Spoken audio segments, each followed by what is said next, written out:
John Lithgow has long been regarded as one of America's most distinguished performers. He has made an incredible impression on audiences with his work in film, television, and theater. Mr. Lithgow recently completed his term as co-chair of the Commission on the Arts of the American Academy of Arts and Sciences. Advancing the Commission's recommendations, he continues to advocate on behalf of arts in education and the livelihood of America's creative workforce. Mr. Lithgow will be sharing his remarks, and then, if time allows, Martha Piskuskas, Director of the Arts Education at Maine Arts Commission, will facilitate a brief question and answer session. Thank you. Thank you so much, Colette, for that introduction. I'm so delighted to have been introduced by a student, particularly a student with a passion for the arts, because Colette, you're what this is all about. I was thrilled to see that the title of your event is Celebration Day. Yes, I've been working hard on the whole subject of arts advocacy and advocacy for arts in education for the last several years. And it's been hard work, and it's been a work full of challenges. These are subjects that there are major issues and obstacles to overcome, but we have never lost a sense of celebration and a passion for the arts, because that's what this is all about. I want to thank everybody involved in this enterprise, particularly Martha Piskuskas. I had to master your name, Martha. Martha Piskuskas. Have I got it right? And Melissa Burkhold and Caitlin Young, not to mention the students who are involved. You put up that window that announced me as one of your keynote speakers. Well, I'm not going to think of this as a speech at all. I'm going to think of it as a one-way conversation that turns into a two-way conversation. While I'm talking, I urge you all, particularly you students, to think about questions you have, because this really is a conversation, a conversation that, even though our commission is officially over, it goes on and on and on, and I'm staying involved. I want to tell you a little bit about how I got involved in this whole subject. I grew up in a theater family, a kind of gypsy wagon theater family. My father produced, acted, and directed classical repertory in American regional theater. So growing up, I and my three siblings, we went to 8 different public schools. And you would think that I would turn into an actor, but back in those days, I was much, much more interested in art. I sort of sensed that I had a talent and facility for it. So I always drew and painted and crafted in all sorts of ways. And I had the good fortune in 9th and 10th grade, when the family settled in Akron, Ohio, to go to 2 different public schools, a middle school and a high school, where in their wisdom, the school board of Akron, Ohio had decided that there should be elective arts classes available to students for the first 2 periods of every single day of school. I don't think that still obtains, but 60 years ago, that was my good fortune. And my day began with 2 periods of studio art when I was already intending to be an artist. And I have to say, my 2 favorite teachers in all of my secondary school were Mrs. Thomas in 9th grade and Fran Robinson in 10th grade. 2 women, artists themselves, who simply opened me up like a flower. And I'm convinced that they are what made me eager to get to school every day, so that they not only awakened my creativity in the visual arts, but they made me a better student. They enhanced my public school education in all sorts of ways. No, I did not become an artist. Off I went to college, and even though I was trying to avoid it, I heard way too much applause and laughter, and I became an actor. The handwriting was on the wall. There was no avoiding it. But because of the introduction into a creative life that I had before I turned 19 years old, I honestly think that I have had the habit of learning a sort of curiosity about not just the arts, but all sorts of accumulation of creative thought for the rest of my life. And I honestly think that that is a gigantic part of every child's education and development. Now, the past 3 years, I've been a co-chair with Deborah Rutter, the president of the Kennedy Center, and Natasha Trethaway, our two-time poet laureate and Pulitzer Prize-winning poet, of the Arts Commission, the very first Arts Commission ever assembled by the American Academy of Arts and Sciences. The Academy is an institution that was founded by Benjamin Franklin, John Adams, John Hancock and company, way back at the birth of the Republic, because they knew that this was going to be an essential part of American civic life and thought. The Academy is simply an assemblage of fellows in every conceivable field, but the arts as well. So, you know, when you're inducted into the Academy, you are, if you're an artist, you've never met so many people 10 times smarter than you are. They're from math and physics and history and journalism and absolutely everything. And the Academy creates commissions to study, research, and advocate in all sorts of areas of knowledge. And this is the first time in all these many, many years that they had an arts commission, because there was a real crying need.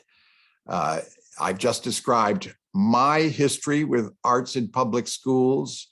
It's shared by so many people my age. They had such great experiences back then. And over the years, the arts in classrooms have become embattled. They dwindle. And it's very important to me and to everybody else on the commission that they be brought back. We created 2 major subject areas. One, arts in education, particularly in public education, addressing all the subjects that I've already touched on, and most particularly equal access to all students in all schools in the country. The other report that we generated was on arts in the creative workforce. Now, we managed to tag all sorts of issues and problem areas as we set off, and we set off 3 years ago. Really exciting conversations, because our 45 members included just creative artists themselves, but also heads of institutions, museum directors, theater company directors, philanthropists, and people from the corporate sector who were advocates in this area. They were wonderful and positive and optimistic. They were talk about celebratory. But then in 2020, of course, the curtain rang down on all the fun. Along came COVID. We no longer could meet together. We merely met in Zoom meetings, and not many of them at that. And the entire mission of the commission suddenly changed. It was not just to examine and advocate and improve the situation for the arts in America, but to bring the arts back, because it was a catastrophe for all segments of society, of course, but particularly for, as far as we were concerned, how it had affected the arts community. In its way, it sharpened the goals, and in fact, the whole reason for being of the entire commission. Now we were able to focus all of our recommendations on just responding to a crisis that was already there in miniature, but had absolutely exploded with the coming of the pandemic. I brought audio visual aids you'll be happy to hear, and that is the 2 reports that we generated: Art for Life's Sake, the case for arts education, and Art is Work, policies to support creative workers. Of course, this is the one that is my main subject area. It has been so exhilarating, because from the beginning, we wanted to avoid just creating reports that gathered dust on the shelves of various arts institutions, not to mention governmental institutions. We wanted to have an impact. It's quite extraordinary how successful it's been in that way. And I think it's mainly because there is already so much activity going on in these areas. Your organization up in Maine is one of many, many that we were aware of and interacted with. We created roundtables from people all over the country, virtually every state in the Union. It had been a great intention of ours from the very outset to make sure that the commission was as diverse as possible in every way, not sort of ethnically, geographically, culturally, economically. And one thing that we discovered very early on was so much of what we were recommending and working toward was already well underway in states all over the country. These roundtables were simply amazing. This went way beyond just for our 45 commission members. We were meeting people from Minnesota and California and Hawaii and Texas. And most notably, we were even working with policymakers themselves. The Academy is in a slightly ambivalent position. Our commissions and our entire role is usually simply research and sort of raising people's consciousness about various issues. Technically, we're not supposed to advocate specifically for specific government programs, but we discovered early on that there's a lot of action going on at the local, state, and federal level. Shelley Pingree herself, your congresswoman, we had a fantastic meeting with her and Suzanne Bonamici. The two of them are in the leadership of the Congressional Arts Caucus, and it was like eureka. They're already working towards one of the recommendations that we were putting forward. They had already written a letter to President Biden recommending that he reconstitute the President's Commission on the Humanities and Arts, which was one of our recommendations. The great thing was, in so many cases, people took what our commission was doing, and they were just able to gather our support and put the strong voice and prestige of the American Academy behind them with what they were advocating for. We even had emanations from your Senator Suzanne Collins that arts was on in her mind too, as something she wanted to get behind. This was always good news. You know, when you're dealing with governments, especially at a moment like this, when, good Lord, world events, domestic events, economic events, crises of all kinds of things, they are just crowding the agendas of legislatures all across the country. But curiously, it's almost as if art is a relief. It's a great to talk about, because it's something in so many cases, it's on behalf of young people. Therefore, it's on behalf of the future. It is something that has a chance of, who would have dreamed, bipartisan support, because especially considering the terrible year that has taken away a year of education and social development from so many young people, arts is the first thing you should turn to make them feel positive about themselves again, feel expressive, make sense of what they've been through, and give them something at school which addresses their emotions and helps them through this. It's been, because our commission officially ended in October with the publication and release of our 2 reports, you would think it would be a great relief. Wow, all that work is finally over. Well, we've incited so much activity that it is far from over. I myself have gotten myself involved in a ballot initiative in California, which you may not have heard about it yet, but you will certainly hear about it soon. It will be on the, we're accumulating signatures now for a petition, but it's almost assured that it will be on the election ballot in the fall, which is an initiative to use $800 million from the enormous California state education budget to be devoted entirely to arts education in public schools. And if this passes, and the polling says an enormous majority of the California public is behind this idea, that, the emanations will go out through the country because people are, for some reason, they have the wisdom, the great American public has the wisdom to know that this is good for children, and the things that are good for children are good for the future of the country. I have gotten, one of the people we reached out to was PBS in the course of all our brainstorming. In fact, we created something which I urge you to get online and watch. It's called the American Academy's Mixtape, where we actually got our commissioners to all function as artists, film themselves doing their own creative activity. A wonderful creation, which is there for all to see, pretty much just to show what kind of people we are who have generated these reports.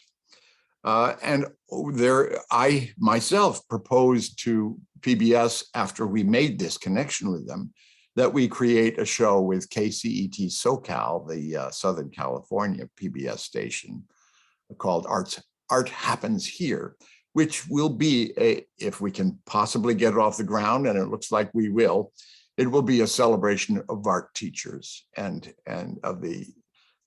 just casting a bright light on the extraordinary chemical reaction between a great teacher and students in the classroom, students of all the different arts, with me on hand, side by side with the students, trying to master things I've never done before.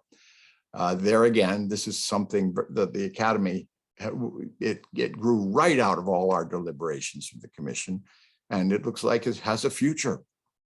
So I will continue with this.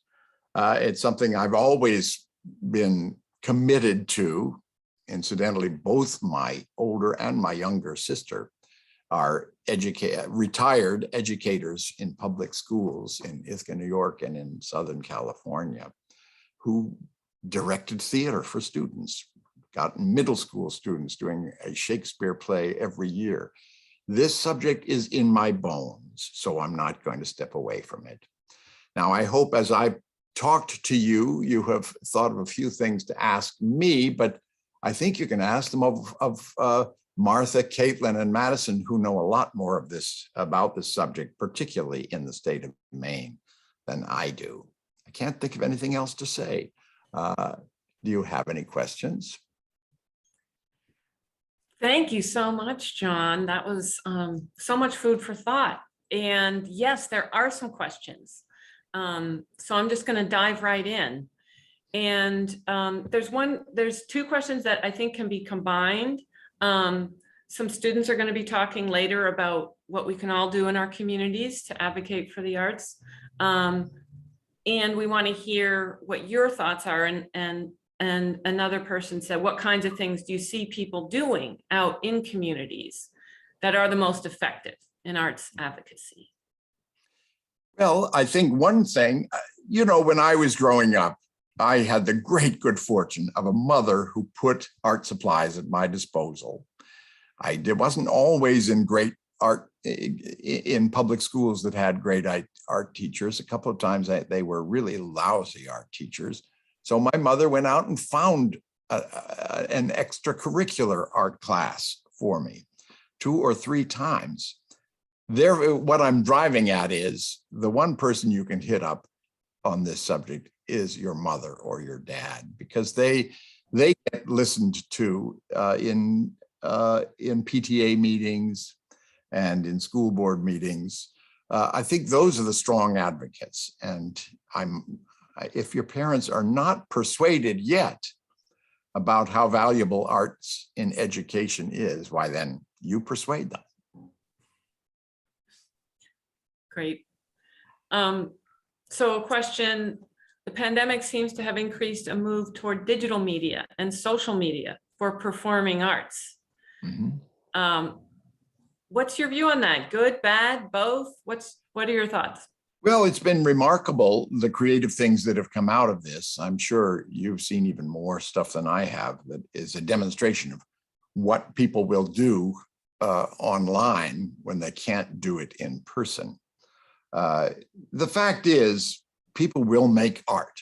People, and the best art comes from people who can't not make art. You know, the urge to create is always there. I do feel something has really been taken away from us.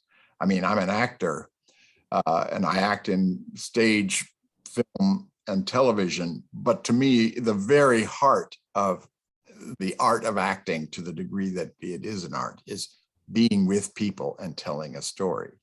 And it's been terrible to have that taken away. This is the longest period I've ever gone without acting in front of people. I'm a theater actor who also does film and TV. And I really miss that interaction. And I'm so relieved that bit by bit, it's coming back. I mean, digital creation is with us no matter what. That's our new, it's like when they discovered oil paint, or they discovered the printing press and wood cuts and linoleum cuts. It's a new technology and people are making remarkable use of it. Look at the great painter David Hockney. The majority of his art these days is made on his iPad, and it's thrilling art. You have to embrace it, but just, I'm sure, just like as in every other field of area of our lives, we miss being with other people. And very often art, particularly the performing arts, are a community activity. So I miss it. Mm-hmm. So here's a question for you about your fellow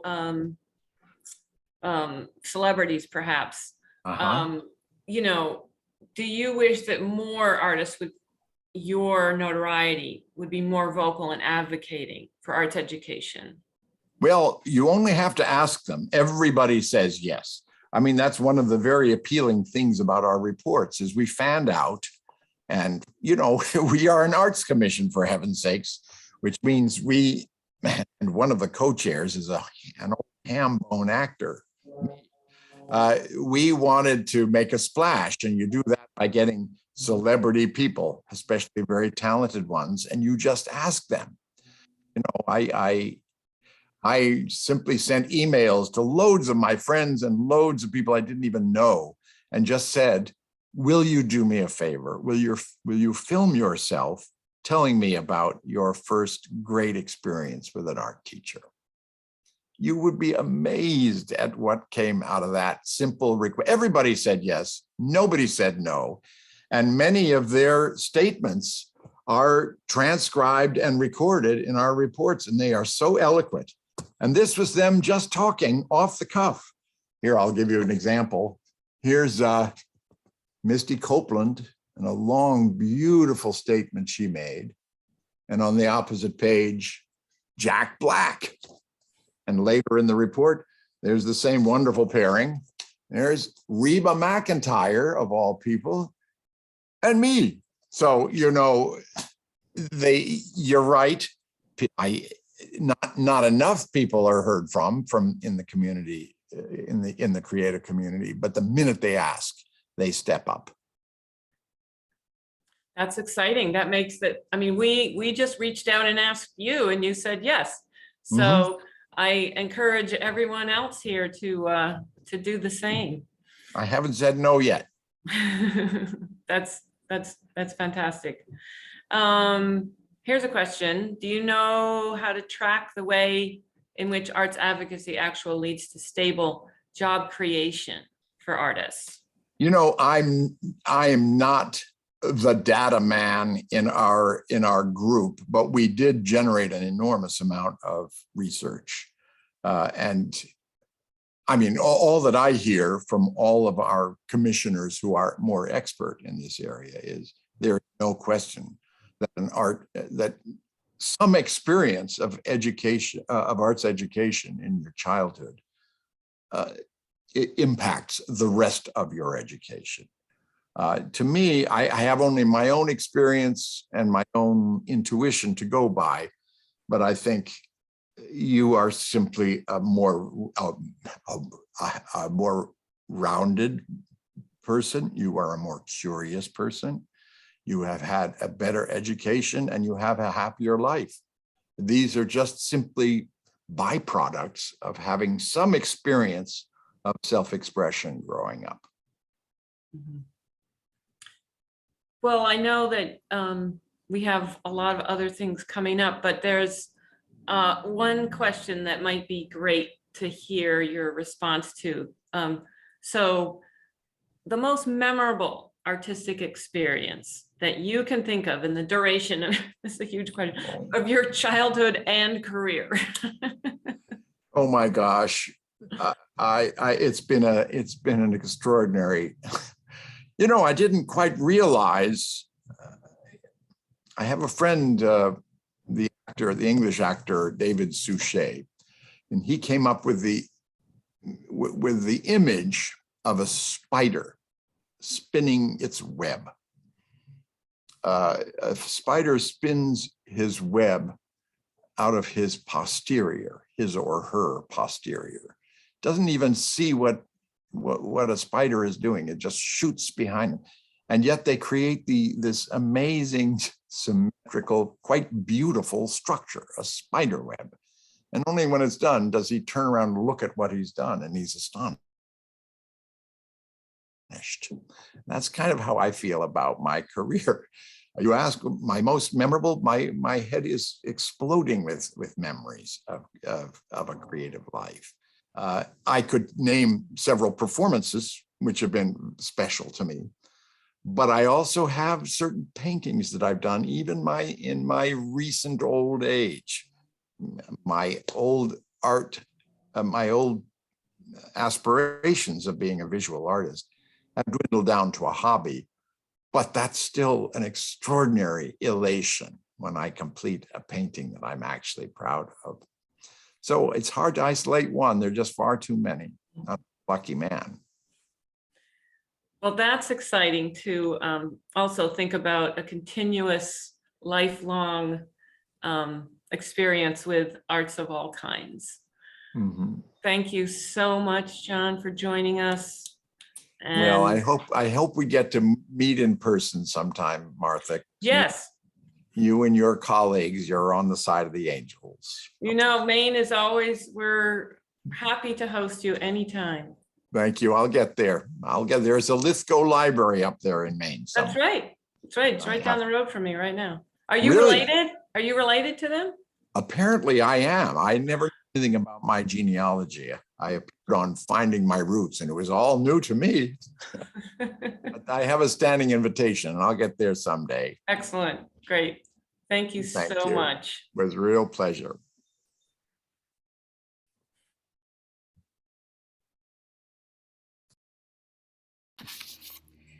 Well, thank you, Martha, and thank you, John, and everyone who asked questions for a wonderful and engaging conversation. We are beyond thrilled and full of exciting little tidbits of information and thinking about not only the importance of the arts, but I think the chemical reaction between a good student, a good teacher and a student, and that idea that our students are often our best teachers as educators. So we are wildly thrilled and could not be express our gratitude. Our heads are spinning, hearts are full, and that's what the arts do for us. So thank you so much, Caitlin. It was a real pleasure. I'll step away now, but please say hi to my new friend, Shelley Pingree. We will. Thank you so much. Okay, have a great day. Thank you so much. So Melissa Thank you again, Martha. Melissa did drop in the chat a copy of the Art for Life's Sake, which is the case for arts education that John and the Commission worked on. It is an exemplary document that not only compiles research, but it also includes varying messaging points for the importance and value of arts education, and then offers policy implications. And that is really what's important. Again, what are those steps that we can all take? So